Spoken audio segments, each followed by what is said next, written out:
देखिए, वोट तो आप देने वाले ही हैं, भाजपा को जिताने वाले ही हैं।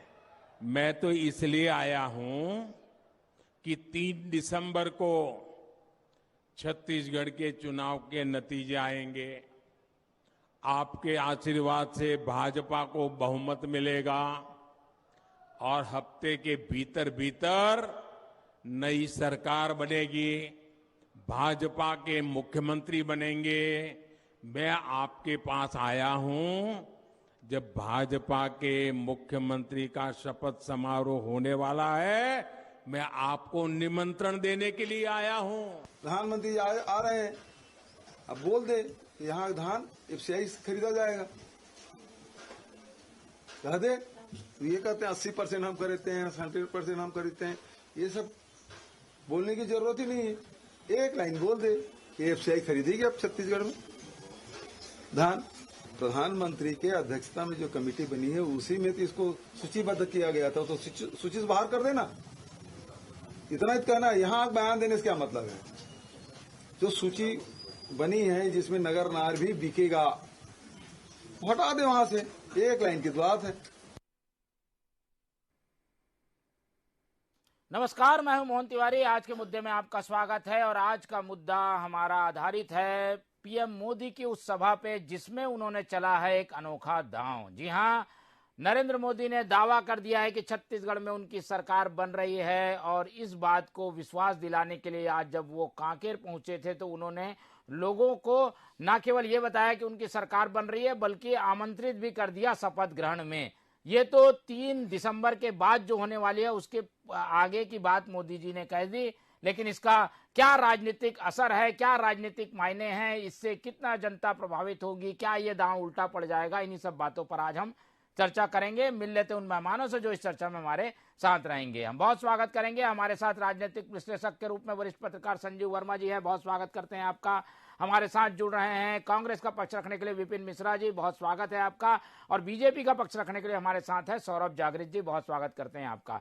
तो तीनों मेहमानों का स्वागत करते हुए ये चर्चा शुरू करता है। और जैसा कि हमने बताया कि पीएम मोदी का एक अपना ब्रांड है, उनका एक अपना फैक्टर है, वो जहां जाते हैं कुछ वोटों को प्रभावित करते हैं, लेकिन बस्तर में आकर तो उन्होंने इंतहाई कर दी, सीधा दावा कर दिया, दावा भी नहीं सीधा सरकार बना दी, सरकार ही नहीं सीधा शपथ ग्रहण में जनता को बुला लिया। ये क्या विश्वास है या आत्मविश्वास है जागृत जी? क्या इतनी तक की बात करना सही होगा? चुनाव जब चल रहे हैं, अभी वोट भी नहीं पड़े। देखिए, जिस हिसाब से छत्तीसगढ़ की आज हालत हो चुकी है कि जनता त्राहिमाम त्राहिमाम कह रही है और पूरे नेता को, प्रधानमंत्री जी को, भारतीय जनता पार्टी के एक एक नेता को ये विश्वास हो चुका है कि छत्तीसगढ़ में भारतीय जनता पार्टी की सरकार आएगी और कांग्रेस की सरकार छत्तीसगढ़ से वापसी हो जाएगी। इसका कारण क्या है? इतने विश्वास से इसलिए भारतीय जनता पार्टी के एक एक कार्यकर्ता और नेता और प्रधानमंत्री जी भी कहकर जा रहे हैं क्योंकि इन्होंने झूठे वादे कर छत्तीसगढ़ में सत्ता है। झूठे वादों में से एक वादा था शराबबंदी का। इन्होंने तो शराबबंदी नहीं किया, परंतु इन्होंने शराब की आड़ में बहुत बड़ा भ्रष्टाचार किया। शराब दुकान में 2-2 काउंटर रखा, एक कच्चा पक्का। इससे जनता एकदम स्पष्ट हो गई कि जिस हिसाब से छत्तीसगढ़ की जनता को ठगने वाली कांग्रेस सरकार है, वो चाहे वो महिला सहायता समूह का कर्ज माफ करने की बात हो, चाहे 4 सिलेंडर मुफ्त में देने की बात हो, चाहे मंडी टैक्स माफ करने की बात हो, चाहे तमाम घोषणाएं जो कांग्रेस पार्टी ने 4.5-5 साल पहले किए थे, जो अब समय सीमा समाप्त हो गई है, जो अब ये कर नहीं पाएंगे। इसलिए भारतीय जनता पार्टी के एक एक कार्यकर्ता को विश्वास है कि छत्तीसगढ़ में भारतीय जनता पार्टी की सरकार बने। ठीक है, लेकिन ये आत्मविश्वास कहीं भारी ना पड़ जाए। ऐसे में आप लोग तो सोचेंगे हमारी सरकार बनी रही है, मेहनत ही नहीं करेंगे। देखिए, मेहनत ना करते तो हमारे तमाम नेता 2 महीने पहले से जमीनी स्तर पे पहले 21 विधानसभा सीटों की घोषणा हुई, उसके बाद पूरे 90 विधानसभा सीटों की घोषणा हो गई। इससे स्पष्ट जाहिर होता है कि 2 महीने पहले से हमारे प्रत्याशी जमीन में उतर चुके थे, एक एक छोर, अंतिम छोर के व्यक्ति तक पहुंचने का प्रयास कर रहे थे और पहुंच चुके थे। जहां से उन व्यक्तियों से, जनता से ये खबर आती थी कि जिस हिसाब से कांग्रेस पार्टी ने घोटाला किया, उनके विश्वास के साथ छल किया, छलावा किया, जनता के साथ जो उनकी सुविधा उनको पहुंचानी चाहिए थी वो नहीं पहुंचाया। हम तो 2-2.5 महीने पहले से जमीन पे उतर चुके थे। तो इससे हमें ये विश्वास हो जाता है कि जनता जो कह रही है वो झूठ नहीं कहती, कोई भी जनता हो। छत्तीसगढ़ की जनता स्वाभिमान के साथ में आत्मनिष्ठा रखती है, विश्वास रखती है, कर्म जो करता है उसको आईना दिखाने का काम करती है। और ये आईना कांग्रेस पार्टी को 7, 17 तारीख को और 3 तारीख को स्पष्ट दिख जाएगा कि उन्होंने छत्तीसगढ़ में कुछ नहीं। चलिए, बीजेपी का कहना है कि कुछ ऐसे फैक्टर है जिसके कारण उनको लग रहा है कि उनकी सरकार बनी रही है और इसीलिए शपथ ग्रहण की तारीख और आमंत्रण अभी से वो बांटने लग गए हैं। कैसे देखते हैं विपिन जी इसको? देखिए, मैं आपके चैनल के माध्यम से बताना चाहूंगा कि विश्वासघात तो हो चुका है 2014 में ही, कि हर व्यक्ति के खाते में 15 लाख रुपया आएगा, विदेशों से काला धन आएगा। छत्तीसगढ़ की कांग्रेस पार्टी की सरकार ने जो यहां काम किया है, आज गरीब का बच्चा आत्मानंद अंग्रेजी मीडियम स्कूल में पढ़ रहा है। बहुत सारा भूभाग, चाहे बस्तर की बात करें, चाहे सरगुजा की बात करें, चाहे जसपुर की बात करें, आदिवासी अंचलों में जो यहाँ के मूल निवासी हैं आदिवासी, आज तेंदुपत्ता 4000 प्रति मानक दर से खरीदा जा रहा है। आज आदिवासियों को भरोसा है इस सरकार पे। और तो और जो किसानों का धान हमने खरीदा है, छत्तीसगढ़ के किसानों को पूरी तरह से भरोसा है। और दूसरा चीज, जो 2018 में जनादेश आया था, मोहन तिवारी जी आपके चैनल के माध्यम से बताना चाहूंगा, ये जनादेश 10 साल का जनादेश है। 23 में भी हमारी सरकार बन रही है और छत्तीसगढ़ की 3.25 करोड़ जनताओं का आशीर्वाद है कांग्रेस पार्टी के ऊपर। और ये हमने जो भरोसा, जो काम किया है, इसलिए भरोसा दिख रहा है लोगों के बीच में। ऐसे भरोसा कोई नहीं करता है। इनको पता है कि कांग्रेस जो कहती है वो करती है। मोदी जी ये बोल रहे हैं, इसकी वजह क्या है? इसको कैसे देखते हैं? मोदी जी तो कुछ भी बोल देते हैं। मोदी जी तो कर्नाटक में बोले थे कि मुझे गाली दी गई, मुझे बार बार गाली दी गई, 50 बार गाली दी गई। क्या हुआ कर्नाटक के अंदर में? हिमाचल में क्या हुआ? ये छत्तीसगढ़ है। 15 साल सरकार थी भारतीय जनता पार्टी की। यहाँ के छत्तीसगढ़ियों को नहीं लगता था कि हमारी सरकार है। उनको लगता खाली बाहरी लोग आके यहाँ पे लूट खसोट करते थे, पर्यावरण को पूरी तरह से काट के बेच दे रहे थे, कई सारे बांधों को बेच डाला था। बस्तर में नगर नार और बैला डीला को ही बेचने की तैयारी चल रही है भारतीय जनता। और यहाँ के आदिवासी जान चुके हैं, समझ चुके हैं। इनको भरोसा है अपने किसान के पुत्र पे। जो छत्तीसगढ़ के लोग हैं, जो छत्तीसगढ़ की जो कांग्रेस पार्टी जो काम कर रही है, ये कहने और बताने की बात नहीं है, जमीन पे दिख रहा है। चलिए, ठीक है। ये तो दोनों ओर से अपने अपने दावे हैं। आऊंगा जागृत जी, लेकिन पहले एक टिप्पणी ले लेते हैं संजीव वर्मा जी। संजीव वर्मा जी, हम देखते हैं कि जो मोराल डाउन रहता है उसको बूस्टअप करने के लिए सेनापति जो रहते हैं वो कई तरीके की बात कहते हैं, उठो जागो, हमला करो, जोश में आओ। क्या मोदी जी का ये जो बयान है कि भाई हम तो शपथ ले रहे हैं, शपथ ग्रहण में आपको आना है, क्या उसी से जोड़ के इसे देखा जाए? कार्यकर्ता का मनोबल डाउन है, उसे उठाने के लिए उन्होंने ऐसी बात कह दी, या इसमें कुछ सच्चाई भी दिखती है? आपको कोई दम दिखता है इस दावे में? देखो, वो प्रधानमंत्री हैं और प्रधानमंत्री जी जब कुछ कहते हैं तो उनका कुछ अर्थ होता है। और ये मोदी जी का एक नया दांव है। और नया दांव मैं इसलिए बोल रहा हूं कि अभी तक की स्थिति में कहीं भी आप पूछो तो लोगों को लगता है कि नहीं, कांग्रेस की सरकार बनने वाली है। तो इस बीच प्रधानमंत्री का जो ये दांव है कि हम शपथ ग्रहण में आपको निमंत्रण देने आए हैं, आपको बुलाने आए हैं, तो ये जो दांव है प्रधानमंत्री को, लोगों को एक तरह से आदिवासियों को विश्वास दिलाने का काम किया है। क्योंकि पहले फेस में 12 सीट बस्तर की है और वो बस्तर सीट में आदिवासियों को विश्वास दिलाने के लिए उन्होंने कहा है कि मैं आप लोगों को आमंत्रित करने आई हूं, बीजेपी की सरकार बनेगी और बीजेपी का मुख्यमंत्री होगा। लेकिन मोहन जी, ये इतना आसान नहीं है। कहना और करना बड़ा अंतर होता है। एक बार आदिवासी क्षेत्र जैसे गांव के लोगों का एक बार ठान ले कि हम किसको मोड़ देंगे, तो चाहे आप किसी को वो मिला लो, वो बदलता नहीं है। वो मन में ठान लेते हैं कि ये सरकार हमारी है या ये सरकार हमको बदलनी है। 2018 का उदाहरण है हमारे पास, जब भाजपा को कोई नहीं बोलता था उस समय की कांग्रेस की सरकार बनने वाली है, लेकिन राज्य की जनता ठान ली थी और भाजपा को 15 सीट पे समेट दिया था। तो ऐसी स्थिति रहती है, लोगों की मन स्थिति बनी होती है। और मोदी जी ने आज जो कहा है वो एक नया दांव है, और इस दांव को कितना फर्क पड़ेगा ये तो मतदान के बाद पता चलेगा। लेकिन आज जो बातें मोदी जी ने कही है, सभा में कही है, वो बिल्कुल आम लोगों को, आदिवासियों को एक तरह से वो पूरा उसको जो उनके सरोकार हैं, आम जनता की जो सरकार है, जल जंगल जमीन, इन 3 बातों पर उनका भाषण मुख्यतः केंद्रित रहा है। उन्हें नगर नार के बारे में कुछ नहीं कहा, नगर नार स्टील प्लांट के बारे में कुछ नहीं कहा, लेकिन उनका जो भाषण है वो तीनों पे केंद्रित रहा। जल जीवन मिशन की बात की उन्होंने उज्ज्वला योजना की बात की, उन्होंने शौचालय की बात की, उन्होंने विश्वकर्मा जो पीएम विश्वकर्मा योजना जिसमें लुहार है, जिसमें कुम्हार है, मूर्तिकार है, ऐसे लोगों की बात की। जो केंद्र की सारी योजना है वो सारी योजनाओं को उन्होंने गिनाया है और लोगों को बताने का प्रयास किया है कि हमारी सरकार यदि छत्तीसगढ़ में बनती है तो सारी ये योजना हम जमीन पे उतारेंगे। लेकिन इसको जनता किस रूप में स्वीकार करेगी? लेकिन उन्होंने अपने 15 साल के शासन के बारे में कोई बड़ी टिप्पणी नहीं की। ये बात भी जनता समझती है कि 15 साल बीजेपी की शासन रही है, उसके बारे में पीएम ने कुछ नहीं कहा, लेकिन अपने केंद्र की योजनाओं को गिनाया है। और मुझे लगता है कि ये बड़ी बात है। उन्होंने जो कहा है वो नया दांव चला है और वो दांव कितना सफल होगा ये तो मतदान के बाद और 3 तारीख को पता चलेगा, जैसे प्रधानमंत्री जी ने कहा है। ठीक तो है, 3 के बाद ही पता चलेगा। ठीक है, ये एक तरीके से दांव हो सकता है और राजनीति में कई बातें बढ़ चढ़ के अतिशयोक्तिपूर्ण भी कही जाती है, उसी का हिस्सा भी हो सकता है। ऐसे में बीजेपी कहीं एक्सपोज तो नहीं हो जाएगी? सौरभ जी, ये इतनी बड़ी बात कह देना कि सीधा शपथ ग्रहण की बात कर देना, अभी तो लोग आकलन कर रहे हैं कि भाई टिकट बटी है, नामांकन हुआ है, बागी अभी खड़े हुए हैं, किसी को समझाना है, दूसरे चरण का जो है स्थिति अभी क्लियर नहीं है। ऐसे में इतनी बड़ी बात कह के कहीं आप लोग ओवर कॉन्फिडेंस में गलती ना कर बैठे?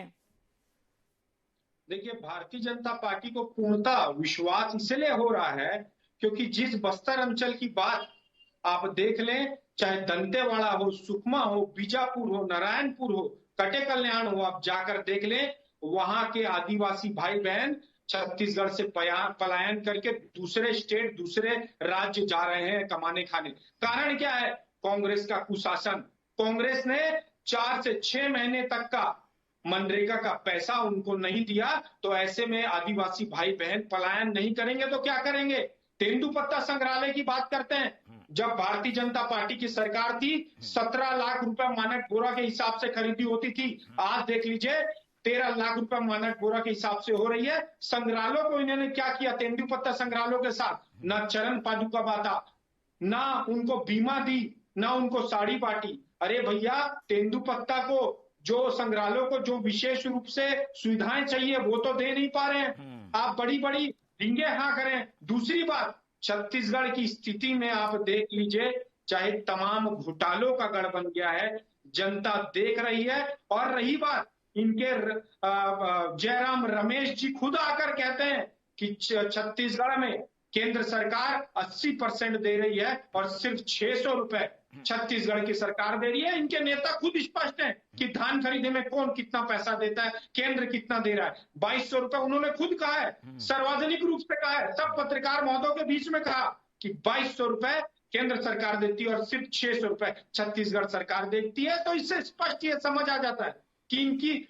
झूठ छलावा की राजनीति में यदि कोई सच बोले तो वो केंद्र पे आरोप लगा देते हैं कि कहां देते हैं, आप बताइए। अरे भैया, आपके नेता खुद कह रहे हैं जब देते हैं। इससे आइए ना, ये दावे की जरूरत क्यों पड़ी? भाई, जीत हार का फैसला जब होगा तब होगा।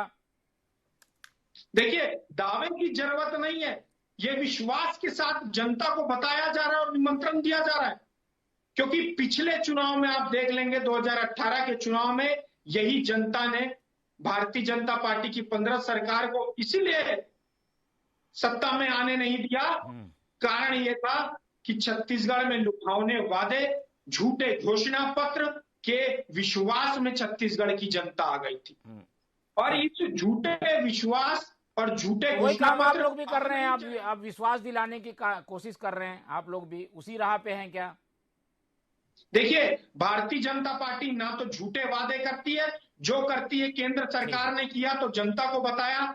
झूठे वादे करने का काम कांग्रेस सरकार का है। अभी भी ये झूठे वादे करके भूपेश बघेल जी, राहुल गांधी जी बोल के चले जाते हैं। ये तो वादे करते हैं, आप दावा करते हैं, सीधा दावा, वादे के अगेंस्ट में दावा करके बताने की कोशिश की सरकार हमारी बन रही है। तो अधिकारी कर्मचारी को मैसेज, जो नीचे कमान संभालते हैं, आंगनबाड़ी, ये वो, इन सबको मैसेज देने की कोशिश है विपिन जी।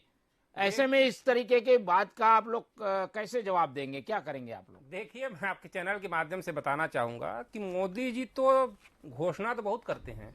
आज भी देश का नौजवान जो है 15 लाख के ताक में बैठा हुआ है। 15 लाख आया नहीं, ये तो बोलते थे कि हर व्यक्ति खाते में 15 लाख रुपया आ जाएगा। गुणा करोगे कितना होगा, 130 करोड़ जनता है पूरे हिंदुस्तान में। दूसरी चीज, कर्नाटक में यही बार बार इन लोग कह रहे थे, मोदी जी क्या है, बातों के बहुत बड़े जादूगर हैं, झूठ कैसे बोलना है। ये किस फैक्ट्री में ट्रेनिंग लेके आए हैं मुझे पता नहीं है, लेकिन नकली बात करना, झूठ बात करना। लेकिन भैया छत्तीसगढ़ की जनता ने इनको 15 सीट में सिमट दिया। 15 साल इनकी सरकार थी। ये हम हवाई बात नहीं कर रहे हैं, ये 2018 का जनादेश था।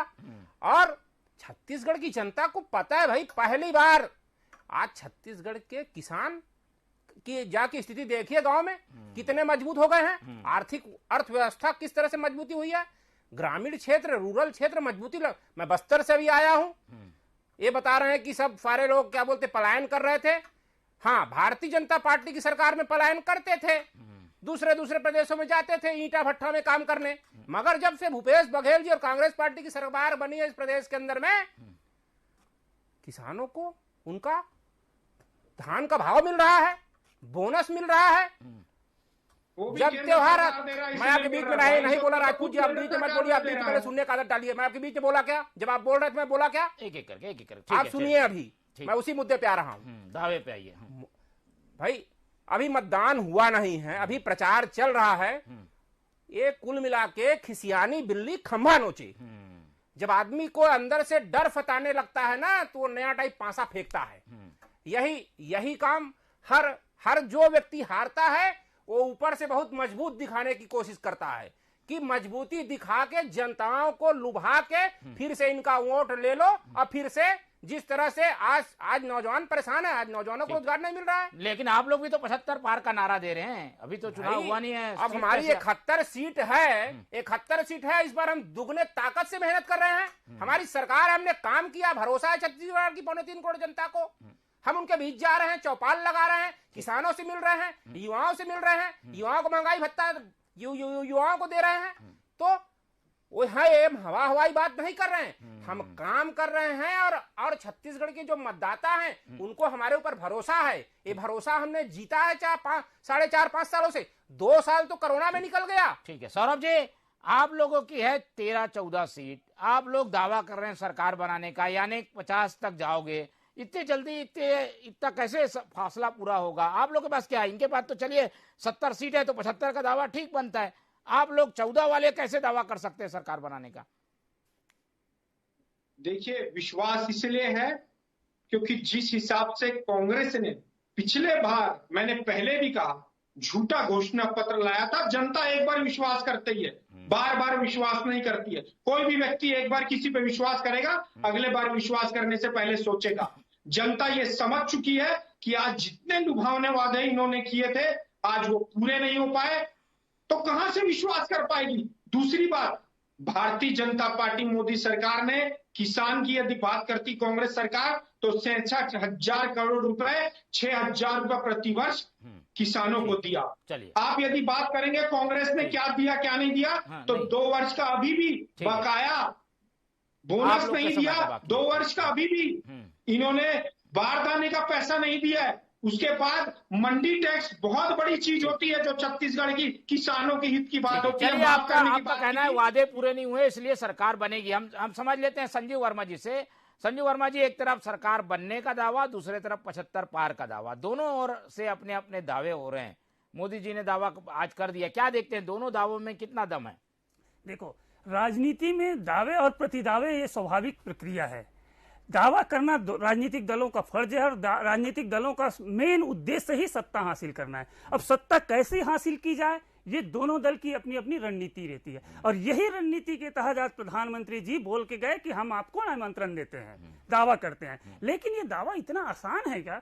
कांग्रेस भी बोलती है 75 पार, तो क्या 75 पार हो जाएगा? ये दावा भी कांग्रेस कर रही है ना। लेकिन कांग्रेस का अपना लॉजिक है कि हम 70 पार हैं तो 5 एक्स्ट्रा पाएंगे।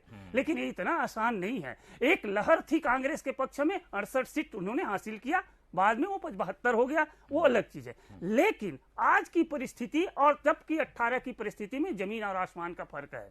दोनों में बहुत अंतर आ गया। आज की परिस्थिति में कांग्रेस अपने कामों के दम पे, अपने विकास के दम पे जनता के बीच जा रही है, और बीजेपी कांग्रेस की जो वादे खिलाफी के जो आरोप लगाकर उसके वादे के खिलाफ सरकार बनाने का दावा कर रही है। दोनों को अपने अपने दावे, लेकिन प्रधानमंत्री की जो हम आज जिस पे चर्चा कर रहे हैं उनके दावे पे कि वो जो नए दांव चले हैं, तो वो एक तरह से जनता को ये बताने का प्रयास है कि निश्चित रूप से देखो, प्रधानमंत्री जी जब कुछ बोलते हैं तो एक तरफ जनता के मन में भी विश्वास जगने लगता है कि यार प्रधानमंत्री बोल रहा है तो कुछ ना कुछ होगा। तो प्रधानमंत्री उसी तरह के एक पासा फेंक दिया है कि देखो हमारी सरकार तो बनी रही है और इसमें कोई कमी नहीं है, हम आ रहे हैं, और कांग्रेस के पूरे आरोप प्रत्यारोप कांग्रेस पे भी लगा दिए, तो वो हमारी सरकार बने, हमको निमंत्रित कर रहे हैं। लेकिन भाई ये जनता है, आज की जनता जागरूक है, सब समझती है किसके दावे में कितना दम है, ये जनता समझ रही है और निश्चित रूप से समझ रही है। कांग्रेस उसका खंडन भी कर रही है। तो कुल मिला के ये परिदृश्य है कि दावे और प्रतिदावे के बीच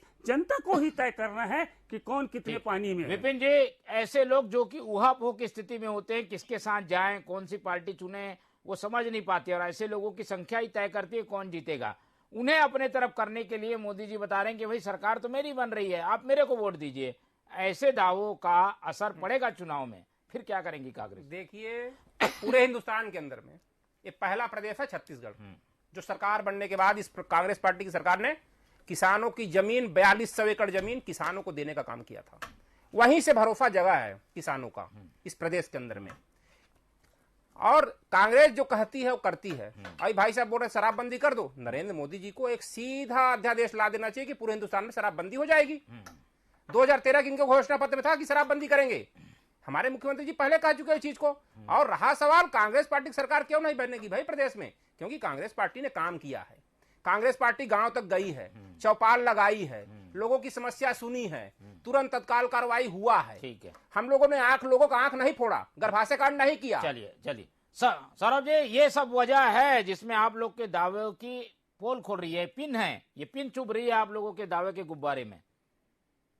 देखिए, गुब्बारा उड़ चुका है, और गुब्बारा जिस दिन फूटेगा उस गुब्बारे से कमल का निशान पूरे छत्तीसगढ़ प्रदेश में फैल जाएगा। आपको बता देना चाहता हूं, ये उसी दिन हार गए जिस दिन इनके 22 विधानसभा प्रत्याशियों विधायकों की टिकट कटी और वहां नए प्रत्याशियों को टिकट मिली। अरे भैया, इनके में अंतर कला इतनी बढ़ गई, 22 विधायक काफी हैं इनको चुनाव हराने के लिए। अनूपनाथ जी दूसरे चुनाव से लड़ रहे हैं, बृहस्पति सिंह जी खुद टीएस बाबा पे आरोप लगाते हैं, चिंतामणि महाराज तो अब तो भारतीय जनता पार्टी में आ गए, चन्नी साहू जी की बात कर लीजिए, आप अजीत कुकरेजा जी की बात कर लीजिए, चुनाव लड़ने के लिए निर्दलीय तैयार हैं, गोलेलाल बर्मन जी हो गए, केएल नंद जी हो गए, इतने तमाम बड़े दिग्गज नेता जब इनके पार्टी के खिलाफ खुद लड़ रहे हैं तो सरकार तो भारतीय जनता पार्टी की वैसे ही बन जाएगी।